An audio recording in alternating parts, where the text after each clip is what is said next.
Seja bem-vindo para esse vídeo e nesse vídeo daqui eu vou fazer a análise da derrota do Grêmio. Derrota por 2-1 contra o Flamengo. Jogo que assim, o Grêmio nem jogou tão mal, tá? Mas de novo perdeu. Tudo bem que na Libertadores a gente passou de fase, mesmo tendo esse tropeço no último jogo contra o Estudiantes. Mas no Brasileirão são 6 jogos, 2 vitórias e 4 derrotas, muito perto da zona de rebaixamento, tá ok? E eu vou fazer a análise aqui dessa partida nesse vídeo. Só antes de tudo, solta aí a intro. Bom, então vamos lá. Tá aqui já. E uma coisa que vale destacar é que assim, antes da partida, eu tava imaginando um senhor amasso do Flamengo, tá? Ainda mais com o Grêmio sem o Soteldo, com o Grêmio sem o Diego Costa, com o Grêmio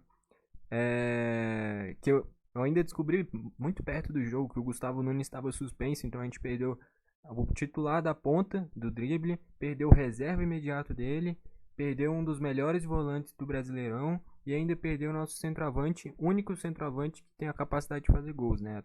Porque tá nítido que o JP Galvão não deu certo no Grêmio e até por isso daqui uns dias já vai embora, para felicidade da nação. Com todo respeito, é claro. Enfim, os gols da partida. Trazer aqui primeiro, né? O primeiro gol da partida foi do Luiz Araújo. Ele recebe a bola do Pedro depois de um grande passe do Bruno Henrique para ele. Corta para o meio, finaliza. Um chute muito forte, era defensável, tá? Os dois gols do Flamengo dava para defender, mas nenhum dos dois foi falha do Rafael Cabral. Porém, esse primeiro gol, principalmente, cara, era bem defensável. A bola não foi tão no canto, foi forte e tal, mas dava para ter defendido. E a segunda, aí sim, uma bola rasante, rasteira no cantinho, é muito difícil, mas daria para defender também. De qualquer forma, não falhou em nenhum dos dois gols. E aí, o gol do Edenilson, o jogo já estava morto, né? Cobrança de escanteio no último lance, o Kahneman desvia na primeira trave e o Edenilson completa na segunda trave. Esse é um ponto positivo da partida, né? Primeiro gol dele com a camisa do Grêmio, talvez dê uma certa moral para os próximos jogos. Vamos aqui dar as notas, então, começando pelo gol Rafael Cabral, que acho que já tá nítido, né? Eu já falei um tempinho atrás aqui no canal, que pelo que parece, né? Porque nunca se sabe, o Renato pode mudar de ideia de uma hora para outra. Mas o que vem se desenhando é o Marquezinho, goleiro na Libertadores, o Rafael Cabral, goleiro no Brasileirão, e o Kaique, goleiro na Copa do Brasil. Eu já destaquei aqui no canal que dos três, o meu favorito, que eu mais gosto, é o Kaique. E ele vai acabar ficando na competição que provavelmente vai ter menos jogos. Infelizmente. Mas enfim, cara, eu acho que poderia ir revezando. O Rafael Cabral uma rodada, o Kaique outra. E aí na Copa do Brasil só o Kaique mesmo. E na Libertadores o Marquezinho, por ser argentino e tal, é um cenário interessante também. Mas enfim, eu acho que o Kaique foi injustiçado, velho, porque eu tava gostando bastante dele, é um goleiro bem alto, talvez esse primeiro chute do Flamengo não teria entrado se fosse o Kaique, porque, como eu falei, ele é bem alto e a bola não foi tão no canto. Dificilmente esse primeiro gol teria entrado com o Kaique, o Marquezinho eu não sei, porque também não é um goleiro muito alto, mas com o Kaique o primeiro gol dificilmente teria saído. E o segundo talvez defendesse pela altura, mas principalmente o primeiro eu acho bem difícil que teria tomado. Em contrapartida, vale destacar no segundo tempo a defesa dele no cabeceio do Pedro. Mas ali o jogo já estava morto, né? Já estava 2-0. Foi uma defesa que foi muito bonita, muito difícil, mas em um momento que já tanto faz. Tomasse o terceiro ou mantivesse com a defesa, dando 2-0, o Grêmio não conseguiria reagir, né? Mas enfim, foi uma defesa muito bonita. Como eu destaquei, não falhou em nenhum dos dois gols, mas vai aí uma nota 6. Nota 6 para o Rafael Cabral. Mérito principalmente nessa grande defesa no cabeceio do Pedro, mas principalmente no primeiro gol do Luiz Araújo. Os dois gols é muito mérito dele, e o segundo é um mérito muito grande da jogada do Flamengo, que foi bem bonita. Mas o primeiro, principalmente, fosse um goleiro mais alto, e no caso o Grêmio tem, que é o Kaique, poderia provavelmente ter defendido. Mas enfim, nota 6. O João Pedro não gostei nada, tá? Muito travado, não conseguiu desenrolar bem as jogadas que ele normalmente consegue. Defensivamente não foi bem também, atacando não foi bem, dessa vez fez uma partida ruim. Nota 3. O Rodrigo Eli eu gostei, tá? Tanto é que vale destacar, o Bruno Henrique não produziu nada e é um dos... Assim, ele é reserva do Flamengo, mas continua sendo pelo menos top 10 melhores pontas do Brasil. Porque realmente esse time do Flamengo mesmo com muitos desfalques, ainda deixou Bruno Henrique, Gabigol e Luiz Araújo no banco. É uma coisa muito difícil de se ver no futebol brasileiro, e o Flamengo, por ter um elenco tão bom, tem essas coisas que acabam acontecendo. Mas o Eli marcou muito bem o Bruno Henrique, não passou em quase nenhuma. E, enfim, gostei muito dele, principalmente nesse confronto direto com o Bruno Henrique. Uma nota 7. O Kahneman deu assistência para o gol do Edenilson, enfim, foi bem também. O que falta é a saída de bola, né? Chega no Kahneman e o Flamengo marca um pouquinho bem, é chutão e aí o passe não é tão bom, né? Então, quesito técnico que sempre foi um problema e de uns anos para cá ficou mais nítido ainda. Mas enfim, vai uma nota 6. O Reinaldo, pô, desastrosa a atuação dele. Do meio pra frente até produziu uma coisinha ou outra, um chute interessante, um cruzamento ou outro bom, mas bem mais ou menos também. Teve boas oportunidades lá na frente que não concluiu bem. Vários chutes tortos, lançamentos ruins no início do jogo, enfim, tecnicamente errou muito. E defensivamente, cara, o Luiz Araújo entrou ali na ponta direita. E aqui o Grêmio deu azar, né? Porque o Igor Jesus machucar foi ruim pro Grêmio, porque é um jogador mediano, um jogador promissor de meio de campo. Sai ele, o Gerson vem pro meio, então aumenta a qualidade no meio de campo. E ainda coloca o Luiz Araújo, que aí ganha drible, ganha velocidade e ganha finalização. E com certeza o Luiz Araújo, o craque da partida, eu acho que precisa nem discutir isso. E fez o que quis com o Reinaldo, cara. Só o Luiz Araújo já tinha finalizado uma bola na trave que o Reinaldo sabe que o cara é canhoto e ele fecha a direita e abre o meio todo para ele finalizar e a bola vai na trave. Por sorte ele não entrou. Minutos depois, de novo nas costas dele. Luiz Araújo corta pro meio, finaliza e faz o gol. E o segundo gol de novo nas costas dele. Então, defensivamente, é nítido. Todo mundo sabe disso. O Reinaldo marca mal. E esse jogo escancarou isso. Eu diria que do Grêmio, o pior jogador foi disparado o Reinaldo. E o Galdino também. Esses dois foram muito mal. Só que assim, qual que é o lateral esquerdo que o Grêmio tem? É o Reinaldo, que marca mal e ataca razoavelmente. Às vezes muito bem, às vezes muito mal. Dessa vez atacou mal e defendeu mal. O Mike, que é um cara que ninguém sabe o que esperar, um jogador que parece ser mediano também. E o José Guilherme também, que é uma aposta, não teve nem muita minutagem, se jogou 3 jogos, foi muito. Então a lateral esquerda do Grêmio, porra, a verdade é que chegou um momento que ficou nítido que o João Pedro e o Reinaldo são os titulares absolutos, estão à frente dos outros. Mas, cara, o Reinaldo marca muito mal, velho. E nessa partida ficou nítido isso. Os 2 gols nas costas dele. Quando ele atacou, errou tudo. Errou passe, errou lançamento. Cara, dessa vez o Reinaldo foi muito mal. Enfim, vai uma nota 1. O Pavon, cara, inacreditável, velho. Aqui o Renato tem muita parcela de culpa. Eu não consegui entender como é que ele dê. Primeiro que já era pro Galdino sair no intervalo. E é uma mexida que ele quase sempre faz. A questão é que dessa vez o Grêmio não tinha o Gustavo Nunes. Acho que é por isso que ele segurou mais tempo. Mas, cara, tava um negócio tão nítido. Ainda mais que no momento que ele tira o Pavon, um minutinho antes o Galdino toma um amarelo por reclamação. Tava na cara que era pra tirar o Galdino. Jogando mal, errando tudo, ainda tomou o amarelo. Quem que ele tira? O Pavon. Ali o Renato... Cara, lógico, eu não sou técnico, mas ele tava nítido que ele tinha errado. E eu não sei se ele percebeu isso, mas... Cara, tava na cara. E o Galdino errou tudo, velho. O Galdino mal demais. O Galdino é aquele 8 ou 80. Ou faz uma partida inacreditavelmente boa, ou uma partida inacreditavelmente horrorosa, como foi ontem. Então o Galdino e o Reinaldo, que nem eu falei, os dois piores do Grêmio disparado. E aí vai na conta do Renato a questão do Galdino. Do Reinaldo eu até entendo, porque as opções talvez sejam até piores do que ele. E aí mostra que o Grêmio tem que contratar. Ainda mais depois de vender o Cuiabano, cara, que já virou titular de uma equipe que vai brigar por título, possivelmente. E a gente aqui com o Reinaldo que não consegue marcar. E o Galdino ter ficado no jogo e tirado o Pavon é inacreditável. Ainda mais o Pavon precisando de ritmo de jogo.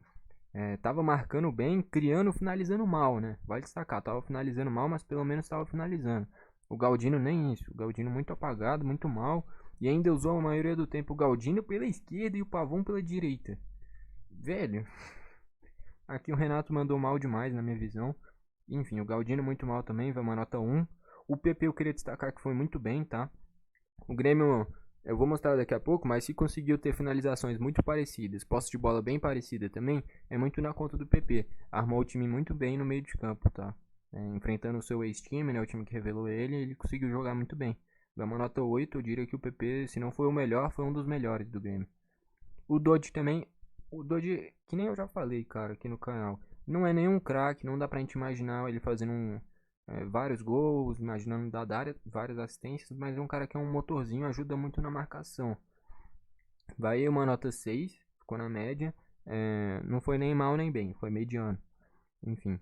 O Pavon também discreto, tá? Vai uma nota 5, que nem eu falei, participativo, mas finalizando mal. Mas de qualquer forma, tirar o Pavon e manter o Galdino é quase um crime. Enfim. O Cristaldo abaixo também, não conseguiu criar quase nada, nem finalizou direito também, vai uma nota 3. E o JP Galvão nem se fala. No momento que eu acho interessante isso, que muitas vezes o JP Galvão saía da área para vir criar longe da área. E ali ele foi muito bem, tá?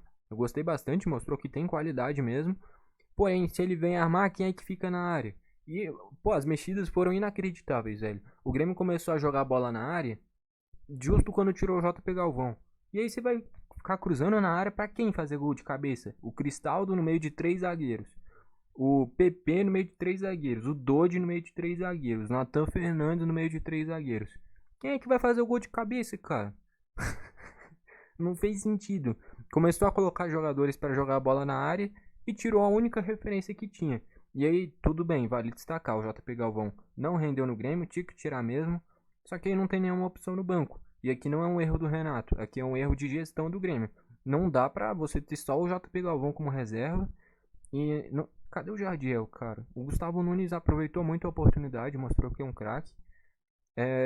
Mas o Jardiel não teve nem perto da minutagem que ele merecia e o Jardiel foi até melhor do que o Gustavo Nunes na copinha. E aí, cadê o merecimento? Desde o gauchão o Renato tá errando nisso. O fato é esse, insistir tanto com um cara que mostrou que em 2 anos não fez nem 4 gols direito. E olha que ele jogou gauchão com um monte de time horroroso e não conseguia fazer gol. E o Jardiel, que foi o artilheiro da copinha, um dos melhores jogadores da copinha, nem minutagem tem. Parece que ele tá machucado por agora, mas... Cara, é bizarro isso, velho. A minutagem que o JP Galvão teve e o Jardiel não. E olha que o Jardiel é novo, é promissor, depois pode sair uma venda boa. O JP Galvão é velho, tá por empréstimo, não tem como ganhar um centavo com ele. E ainda jogando nada. Velho, isso daí foi uma das coisas mais inacreditáveis e talvez um dos grandes erros do Renato, na minha visão. Ainda mais no gauchão. Optou por insistir tanto com o JP Galvão e até agora não vingou nada e o Jardiel nem jogou. E aí dessa vez não tinha nenhum único centroavante no banco. Cara, pelo menos chamava um cara da base, mesmo que eu sei que ficou muito tempo sem jogar, mas é melhor ter pelo menos um cara da posição, mesmo que ele possa ser novo, possa sentir o jogo, pelo menos ter um cara da posição do que improvisar um monte de gente e ainda colocar o Natan Pescador pra ser o cara pra fazer gol de cabeça. Porra, é foda também, né? Enfim. Então pro JP Galvão, quando ele saiu da área foi muito bem, tá? Então vai uma nota 4, mas presença de área nenhuma. Então ele pesa muito. O Fábio entrou mal, cara. Toda bola que ele pegou do meio pra frente, que ele tentou fazer alguma coisa, ele tentava cavar uma falta e perdia a posse e girava contra-ataque. Entrou mal, nota 2. O Carvalho entrou, fez um desarme muito bom no Bruno Henrique, só também, vai uma nota 5. O Natan nem errou muita coisa, mas é mediano, já passou da hora de ir embora também, vai uma nota 5. 4, vai, 4. O Edenilson pra mim é um erro também. Não o Edenilson ter entrado, só que o Edenilson tem que entrar de segundo volante. Na minha cabeça isso é muito claro. Não faz sentido você perdendo por 2-0 colocar o Edenilson na ponta direita, velho. Tipo assim. Velho. Pô, é outro erro de gestão e aí vai o erro do Renato de colocar ele aberto. Fez gol, mas fez gol em bola parada. O Edenilson tinha que entrar de segundo volante e ter 2 pontas espetados. Só que ele tirou o Pavon. Então, na minha visão, o Renato foi se perdendo nesse sentido. Tinha que ter terminado o jogo com o Natan de um lado, o Pavão do outro. Podia usar o Edenilson de segundo volante. E aí, se quisesse, tirava o JP Galvão, improvisava qualquer um também, porque ficar com o JP Galvão ou sem centroavante dá no mesmo hoje em dia. Mas enfim, eu acho um erro muito grande a utilização do Edenilson aberto pela direita. Cara, a gente tá em 2024, velho. Em 2017 foi quando deu certo com o Ramiro aberto. Porra. É inacreditável. Eu não consigo ver um time vencedor usando um meio campista, um segundo volante aberto de ponta direita, cara. Eu não consigo imaginar. A não ser que seja um cara de criação muito bom, como às vezes o City usa o Bernardo Silva aberto. Mas aí é cortando pro meio também. O Denilson é destro. Tipo, eu não consigo imaginar um cara jogando assim aberto pela direita, destro, meio campista. Pô, tem que jogar de segundo volante. Na minha cabeça é nítido. Mas enfim. E o Nathan Fernandes foi o melhor do Grêmio também, tá? Ele junto com o PP, pra mim, foram os melhores. O Nathan entrou e foi o único que produziu perigo, cara.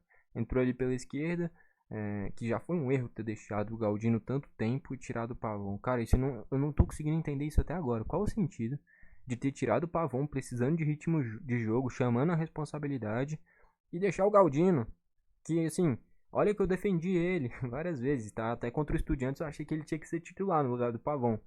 Só que aqui é um contexto diferente. O Flamengo é mais time, o Flamengo é jogar em casa, você precisa de velocidade. E Galdino, ao invés do Pavão, achei um erro, velho. Enfim, falar depois do jogo é fácil, né? Mas mesmo no jogo eu teria tirado o Galdino. Enfim, o Nathan entrou muito bem. Aí as estatísticas, ó, 16 chutes do Flamengo sendo 6 a gol, 15 do Grêmio sendo 5 a gol. Foi um jogo equilibrado em finalizações. Posse de bola o Grêmio teve até mais. Passes teve mais.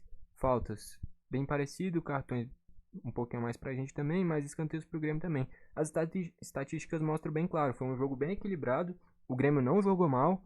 A questão é, nesses detalhes, pô, falta capricho lá na frente, falta qualidade, né? E aí ele vai, pô, você quer ganhar do Flamengo no Maracanã, tendo no ataque o Galdino e o JP Galvão, cara. Se pelo menos fosse um ataque mais eficiente, o Grêmio ganhava. E o Flamengo ganhou pela capacidade do elenco e não porque jogou melhor, tá? Um reserva, que é o Luiz Araújo, entrou e acabou com o jogo. Fez 2 golaços e principalmente o primeiro, cara. Enfim, se o Galdino vai fazer a mesma finalização do Luiz Araújo ali no primeiro gol, a bola sai do estádio. Essa que é a diferença. E aí foi por opção, porque tinha o Nathan Fernandes no banco e ainda prefiro deixar mais tempo o Galdino do que o Pavão. Pra mim, o grande erro da partida é ter deixado o Galdino e ter tirado o Pavão. Pra mim, esse é disparado o principal erro, velho. E o Nathan Fernandes tinha que ter entrado já no intervalo. Mas enfim, o Grêmio, mesmo 100%, já teria muita dificuldade com o Flamengo. E ainda tinha perdido o Diego Costa machucado, o Soteldo para a seleção da Venezuela, o Vila Sante para a seleção do Paraguai e ainda o Gustavo Nunes machucado. Então, machucado não, suspenso. Então, muitos desfalques, mas não dá pra usar essa desculpa porque o Flamengo também jogou com 4 zagueiros, velho. Usou o Léo Pereira na esquerda, usou o Léo Ortiz no meio. Então, não dá pra reclamar de desfalque. O Flamengo tinha bem mais do que o Grêmio. E, assim, faltou efetividade e faltou qualidade. Essa que é a verdade, cara. Querer ganhar do Flamengo no Maracanã com JP Galvão e Galdino é querer demais, velho. É dupla de ataque de time rebaixado. Com todo respeito, mas não dá. Não dá. E aí que mostra um erro de gestão, né? Porque não dá pro Galdino a essa altura do campeonato ser titular e muito menos o JP Galvão. Ainda mais no, no Maracanã contra o líder do campeonato. Aqui. E aí a gente perde de novo. Eu sei que na Libertadores deu uma moral tremenda, tá? Deu uma confiança muito grande, principalmente naqueles jogos contra o The Strongest e o Huachipato, mas o empate com o Estudiantes já é um banho de água fria. E aí no Brasileirão, essa a gente analisa aqui recentemente, é a derrota pro Bragantino e essa derrota pro Flamengo. E assim, o Grêmio tá com 6 jogos e 2 vitórias e 4 derrotas, cara. A gente tá literalmente 1 ponto da zona de rebaixamento. E não dá pra falar que tem menos jogos, porque o Criciúma também tem só 6. Essas equipes aqui, tudo bem, mas o Criciúma tem só 6 também. Então, velho, se todas essas equipes, na próxima rodada, por exemplo, se o Vasco, o Corinthians e o Fluminense empatam e o Criciúma vence e o Grêmio perde, a gente já tá na zona de rebaixamento. Enfim, que nem eu falei, é uma partida que o Grêmio não jogou mal, jogou bem, eu diria que em vários momentos até melhor que o Flamengo, porém faltou qualidade lá na frente. E aí pesa muito as escolhas do Renato de ter mantido mais tempo o Galdino do que o Pavon, ter demorado para colocar o Nathan Fernandes e o Reinaldo muito mal na partida. As individualidades pesaram. E aí vai muito mérito pro Luiz Araújo, que nem eu falei, disparado o craque da partida. Beleza? E eu acho que é isso então. E o Pedro ainda dando 2 assistências, muito bem na partida. Acho que é isso, não tem muito mais o que falar não. Então gostou do vídeo, deixa o like. Não gostou, deixa o dislike. E comenta aqui embaixo pra você quem foi o craque da partida. Que nem eu falei, pra mim foi o Luiz Araújo, tá? Mas comenta aqui embaixo pra você quem foi. Próximo jogo do Grêmio, só deixa eu ver aqui contra quem é. Eu acho que é o Botafogo, né? Lascou de novo, velho. Botafogo. Acho que é em Cariacica ainda esse jogo. O Grêmio vai enfrentar o Botafogo precisando vencer pra virar líder. Aí na rodada... Calma aí, deixa eu puxar aqui mais pra direita. Aqui, ó. Vai enfrentar o Botafogo, dificilmente vence. Fortaleza lá no Ceará dificilmente vence. Grenal, outro jogo muito difícil. Depois ainda enfrenta o Atlético Goianiense fora de casa. Essas 4 jogos em sequência, cara. Se o Grêmio vencer 2 é muito. Porque é tudo jogo difícil de novo, velho. E aí na sequência ainda é um Fluminense. Outro dificílimo. Palmeiras, dificílimo. Juventude fora. Cara, essa sequência do Grêmio tem tudo pra ser horrorosa. Se o Diego Costa não voltar logo. E ainda vai ser sem Vila Sante, sem Soteldo. Pô, sei não, hein. Eu acho que pela sequência a tendência é o Grêmio nas próximas rodadas entrar na zona de rebaixamento. E assim, pô, não pode bobear assim, cara. Contra o Flamengo, se o Flamengo tivesse jogado muito melhor, beleza, mas não foi. Dava pra ter vencido, dava pra ter feito coisa melhor. Não fez. Contra o Bragantino, jogando em casa. Acho que ninguém nem assistiu esse jogo, cara. Perdeu em casa pro Bragantino, também não pode. Mas enfim, já foi, né? Vai ter que melhorar, e bastante. E aí vale destacar as peças também, pô, que nem eu falei. Depender de JP Galvão e Galdino pra ganhar do Flamengo no Maracanã, você vai acontecer o que aconteceu. Ainda mais com o Reinaldo tão mal na partida, que pra mim é que é o ponto-chave. Esse confronto direto entre Luiz Araújo e Reinaldo, o Luiz Araújo passou o trator, fez o que quis, fez os 2 gols, o Reinaldo não acompanhou uma jogada, não conseguiu marcar bem uma jogada, aquele lado esquerdo inteiro do Grêmio. E até por isso o Luiz Araújo é o craque da partida, e que nem eu falei, pra mim o pior da partida foi o Reinaldo e em sequência o Galdino, que o Renato preferiu deixar mais tempo do que o Pavão. Mas enfim. Pô, essa sequência vai ser difícil pra caramba, tá? Que nem eu falei, a tendência é nas próximas rodadas entrar na zona de rebaixamento. O fato é esse, infelizmente. Enfim. Foi esse o vídeo, valeu e falou.